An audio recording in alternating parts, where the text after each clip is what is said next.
2020 के विधानसभा चुनाव की तरह क्या इस बार भी बिहार के मुस्लिम वोटर्स एनडीए को वोट करेंगे?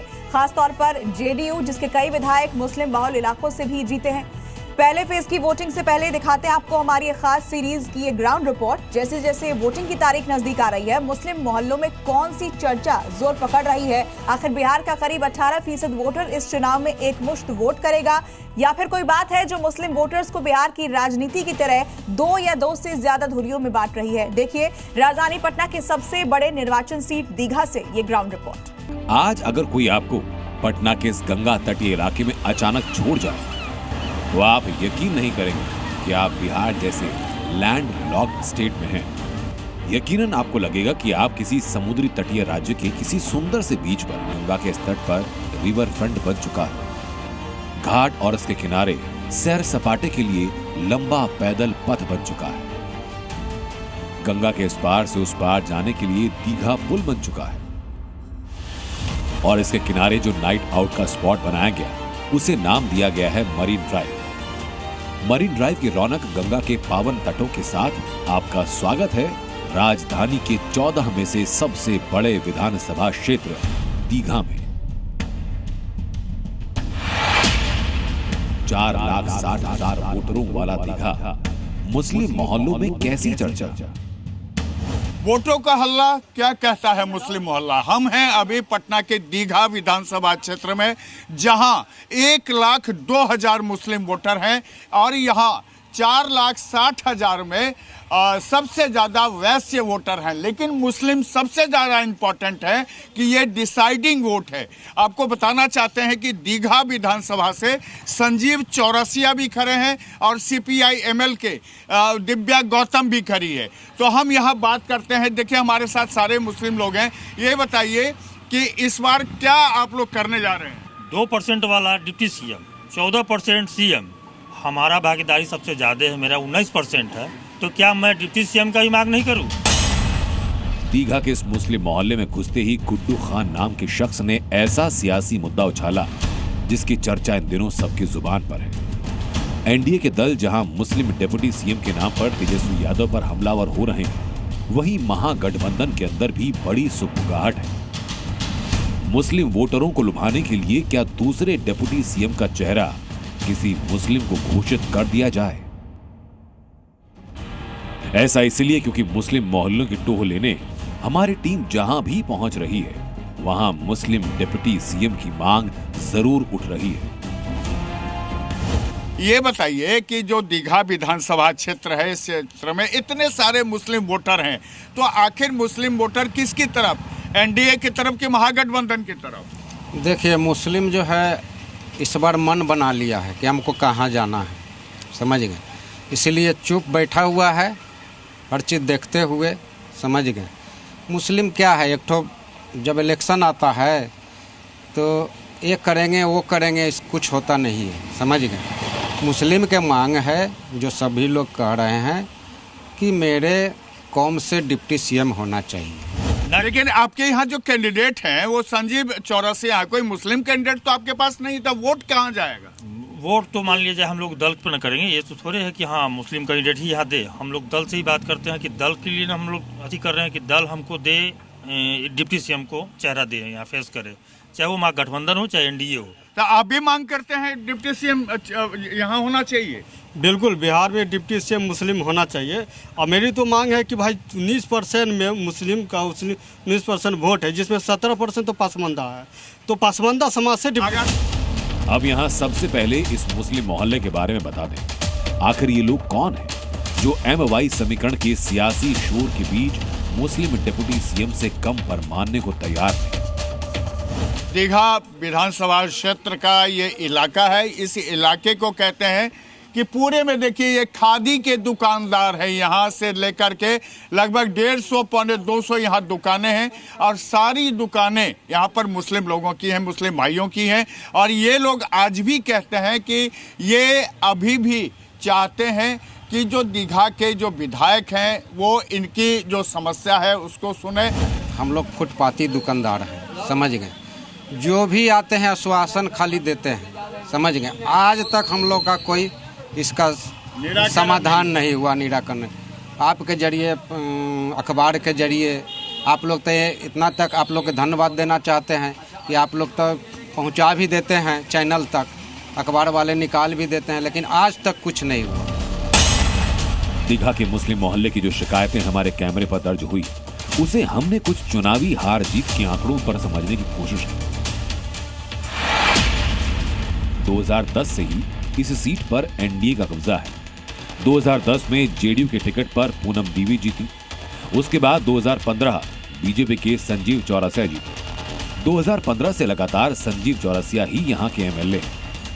2025 के चुनाव में भी ये सीट संजीव चौरसिया को ही मिली। इस बार महागठबंधन ने ये सीट सीपीआई एमएल की दिव्या गौतम को दी। इस सीट पर हर चुनाव में सीधा मुकाबला देखने को मिला है, लेकिन 25% मुस्लिम होते हुए भी किसी मुस्लिम उम्मीदवार को टिकट नहीं मिला।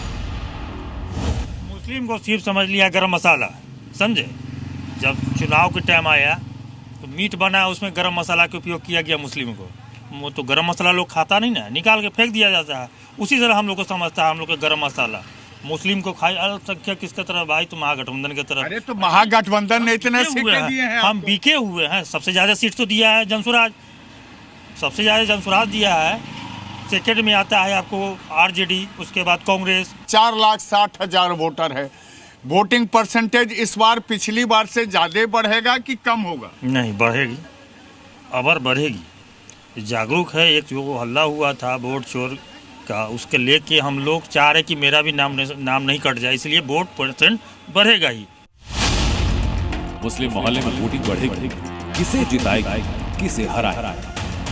100 बीमारियों के एक इलाज, बस एनडीए को वोट करे, सब बीमारी खत्म हो जाएंगे। मुस्लिम करेंगे एनडीए को वोट? मुस्लिम कहाँ से करेंगे? एक भी आप उम्मीदवार नहीं दे रहे हैं और कह रहे हैं एनडीए को सीट। आपके साथी कह रहे हैं कि उनका अपना अपना अथी है, नेतृत्व है, कैसे अपना करते हैं। हर कोई, अगर मान लिया जाए आज हमारे घर में दाल भात बना हुआ है तो अगले के घर में तो पुलाव गोश्त बना है, तो हर किसी को नसीब नहीं ना होता है पुलाव गोश्त खाने का। तो हर किसी का, हर एक का अपना अपना मिजाज है। बातचीत में हमने ये पहलू भी रखा कि नरेंद्र मोदी तो जब भी बिहार आते हैं पसमानदा मुसलमानों की नुमाइंदगी बढ़ाने की बात करते हैं। इस बात को लेकर मुस्लिम मोहल्ला कैसे देखता है? और पसमानदा की एक बात कहे थे हमारे माननीय प्रधानमंत्री नरेंद्र मोदी जी, पसमानदा को आगे बढ़ाएंगे। पसमानदा जस्ट के जस्ट वही है, आज भी वही है। कोई कपड़ा सीखे के जी रहा है, कोई कपड़ा धो के जी रहा है, कोई झाड़ू मार के जी रहा है, कोई दाढ़ी बना के जी रहा है, मगर उसका कोई विकास नहीं हुआ है। एनडीए को वोट नहीं देंगे तो महागठबंधन से कैसी नाराज? महागठबंधन बारे में समीकरण बात करती है। लालू जी भी पहले 1990 के दशक में उन्होंने बात किया था, लेकिन ये इसमें उतर नहीं पा रहे हैं। अभी अनेकों जगह मुसलमान का कब्रिस्तान जो गाय भैंसी बांध के कब्जा किए हुआ है यादव, हमारे गांव में भी किए हुए हैं, हाजीपुर में भी, और भी जगह जहां से राघोपुर है, खुद वो तेजस्वी जीतते हैं, वहां का तो और बेकार है। मेरा कब्रिस्तान, मेरा वो मुस्लिम सुरक्षित है। ये तो भाई अभी तो लोग कहते हैं कि भाई हिंदू खतरे में है, अब हमको कह रहे हैं कि मुस्लिम सुरक्षित है। हम लोग तो अपने आप में सुरक्षित है। ये तो उनसे पूछे ना 14% से कि आप लोग सुरक्षित हैं कि नहीं है। हम लोग तो अपने आप में हैं। दीघा घाट के इस मुस्लिम मोहल्ले के बारे में एक दिलचस्प जानकारी बता दें। यहाँ खादी के कपड़े इतने अच्छे बनते हैं कि तमाम नेता, विधायक और मंत्रियों तक के कपड़े यहीं से जाते हैं। लेकिन राजनीति के बदलते दौर और नैरेटिव की वजह से लोग बताते हैं कि इनकी आमद भी कम हुई। कहिए कि हिंदू धर्म से हम कह रहे हैं कि भाई आप लोग कह रहे हैं कि हम लोग खतरे में है। कैसे खतरा है भाई? आपका प्रधानमंत्री, आपका मुख्यमंत्री फिर भी खतरे में है। मेरा तो कुछ नहीं है, डिप्टी सीएम भी नहीं है। यानी ले देकर आखिर में बात वहीं आकर रुकती है, मुस्लिम डिप्टी सीएम। ये बात तकरीबन हर मुस्लिम मोहल्ले में स्थानीय समस्याओं के ऊपर है। तो क्या दीघा में इस बार परिवर्तन होकर रहेगा?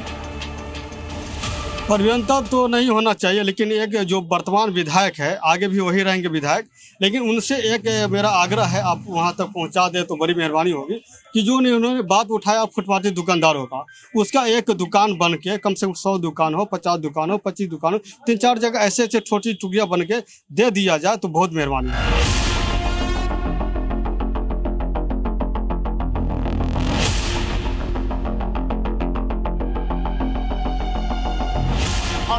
मैं आपको दिखाता हूँ, एक लाइन से देखेंगे इस इलाके में आप तो यहाँ पर मशीनें चलती हैं, खादी का व्यवसाय होता है, खादी के कपड़ों यहाँ सिले जाते हैं, कपड़ा यहाँ बिकता है और यहाँ बड़े बड़े नेता, बड़े बड़े मंत्री भी आते हैं। लेकिन ये बेचारे इसी तरह, इस बार भी इनकी उम्मीद है कि इस बार चुनाव में कुछ ऐसा परिवर्तन हो कि इनके जीवन में कुछ अच्छा कर सके।